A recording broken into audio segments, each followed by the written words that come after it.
pasakas. Sveiki, sveikučiai vaikai, su jumis mama Elfė ir jos skaitoma pasaka apie triušelį Petriuką ir jo pasaulį. Metų laikų pasakos. Tęsiame pavasario seriją. Ir šiandien apie vėjuotą dieną. Petriukas su Benjaminu pamažu stumėsi į priekį takeliu, priešindamiesi galingam dideliam vėjui, linkdami nuo jo gūsių, kurie kaip pašėlė plakė jų ausites ir priplojo ūsus prie snukučio. Koks puikus oras skraidinti aitvarą, sušuko Petriukas. Jo pusbrolis nebuvo tuo toks įsitikinęs ir tvirtai prispaudė aitvarą po pažasčia. Su kuriais skraidindamas lapus vėjas atnešė pažįstamą balsą. O varge, o varge, o varge, ką man dabar daryti? Triušeliai kaip mat atpažino ponios Adatinos riksmą ir nuskubėjo į pagalbą. Jie rado mažąją ežiukę lauke visai nusiminusią. Pone Adatina, kas nutiko, paklausė Petriukas. Vėjas, vėjas, kūkčiojo ponia Adatina. Jis nunešė paklodę, jis nunešė mano pasijonius. Petriukas ir Benjaminas taip susižvalgė. Ką turite omenyje, paklausė Benjaminas. Na, šįryt vėjas taip ėjo šuorais, kad mano skalbinių džiovinimo virvė ėmė ir trūko. Žiūrėkit. Rožynuose pakibusios mano kojinės, o kas nutiko mano nosinaitėms, nežinia. Petriukas apglėbė ežiukę ir palydėjo ją prie nedidelių durelių kalvoje. Nesirūpinkit, ponė Adatina, mes padėsime jums surasti visus skalbinius, patikino ją.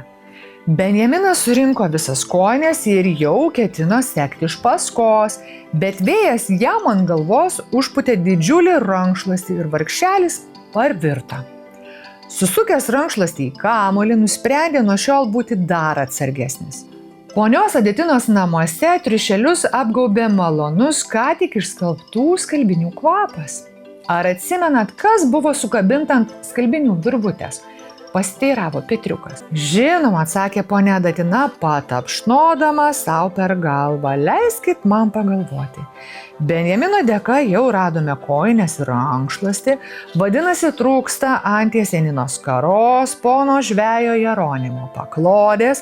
Žinoma, jis nesupyks, jeigu grąžins ją ne visai išdžiūvusią. 3 ponios Pranciškos Purkšės pasėjinių, dar 2 jos mergaičių suknelių ir 1 jų broliuko Tomo kelnių. Sugalvojau, sušuko Petriukas. Turime įsiropšti į didįjį ąžuolą. Galėčiau lažintis, kad iš tokio aukščio mes tikrai pamatysime visus dingusius skalbinius.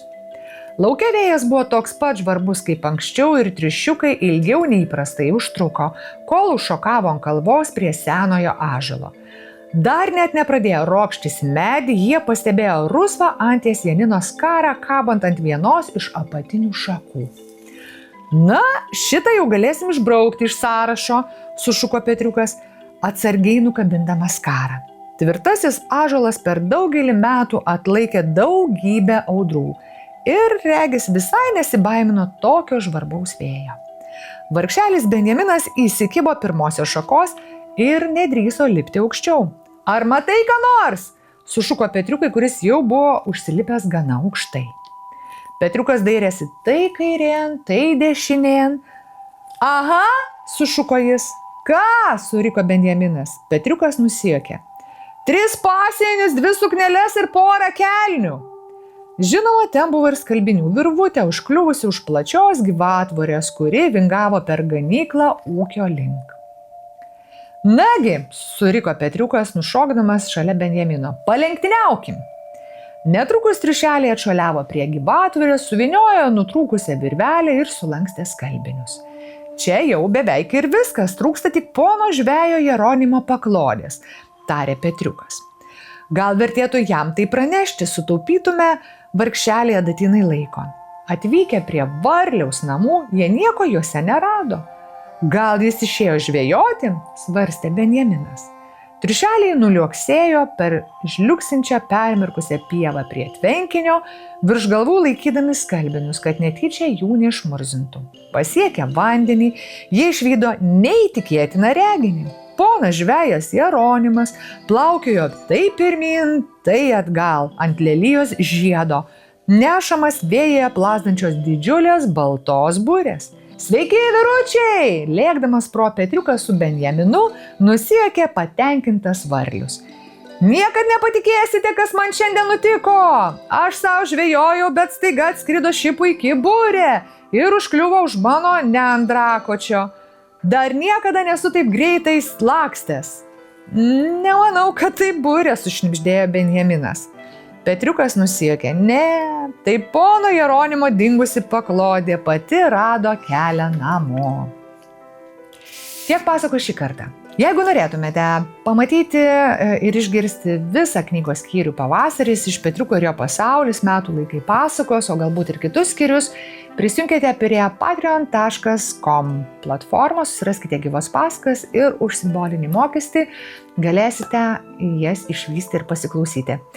Ir ačiū kiekvienam, kuris yra su mumis tiek YouTube platformoje gyvos pasakos, tiek Patreon, nes jūsų parama, jūsų finansinė pagalba mums labai svarbi, jos dėka galime ir toliau kurti, įdomius įvaizdžius parinkti ir, aišku, išleisti kas savaitę vis naujas pasakas jums ir jūsų vaikams. Ačiū ir iki kito karto.